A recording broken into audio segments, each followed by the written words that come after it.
Aile yalnızca bireylerin değil, toplumun da en küçük ve en temel yapı taşıdır.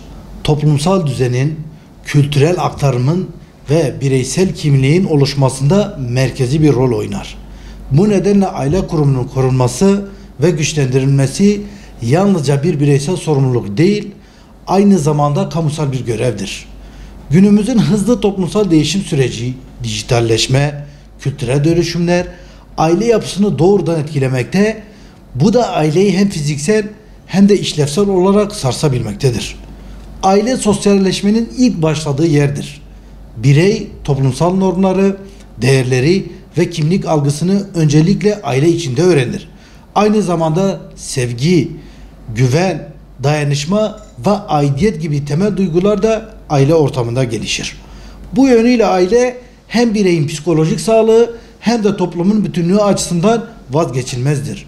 Ancak sosyolojik açıdan bakıldığında aile yapısının çözülmesi suç oranlarında artıştan psikolojik rahatsızlıkların çoğalmasına kadar pek çok toplumsal sorunu tetikleyebilmektedir. Kentleşme, bireyselleşme ve dijitalleşme geleneksel aile yapısında belirgin değişimlere yol açmıştır.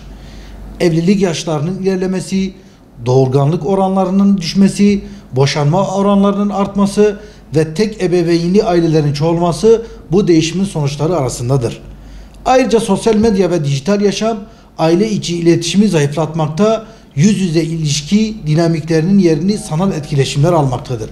Bu durum haliyle aile bağlarının zayıflamasına ve bireylerin yalnızlaşmasına neden olmaktadır. Peki aileyi korumak için neler yapılmalıdır? Aileyi korumak için eğitim ve farkındalık çalışmaları önemli çalışmalar arasında yer almaktadır. Aile değerlerinin korunması ancak toplumsal farkındalıkla mümkündür.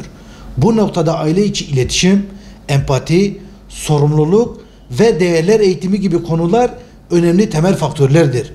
Ebeveynler için sürekli eğitim programları geliştirilmelidir. Ayrıca evlilik öncesi rehberlik ve evlilik süreci eğitim gibi uygulamalar yaygınlaştırılmalıdır. Aile yapısının korunmasında kültürel değerlerin yaşatılması da önemlidir. Hepimiz duymuşuzdur. Biz büyüklerimizden böyle mi gördük? Şimdi tam da bu noktayı ifade edecek dayanışma, saygı, hoşgörü ve sorumluluk gibi değerlerin hem bireysel hem de toplumsal düzeyde içselleştirilmesi gerekmektedir. Medya bu noktada önemli bir rol üstlenmektedir.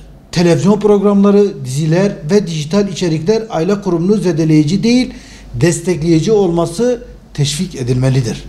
Aile içi çatışmaların sağlıklı biçimde çözülmesi için yaygın ve erişilebilir aile danışmanları hizmetleri önem arz etmektedir. Tabii ki bu noktada sosyologlar, psikologlar, sosyal çalışmacılara önemli görevler düştüğünü belirtmekte fayda görüyorum.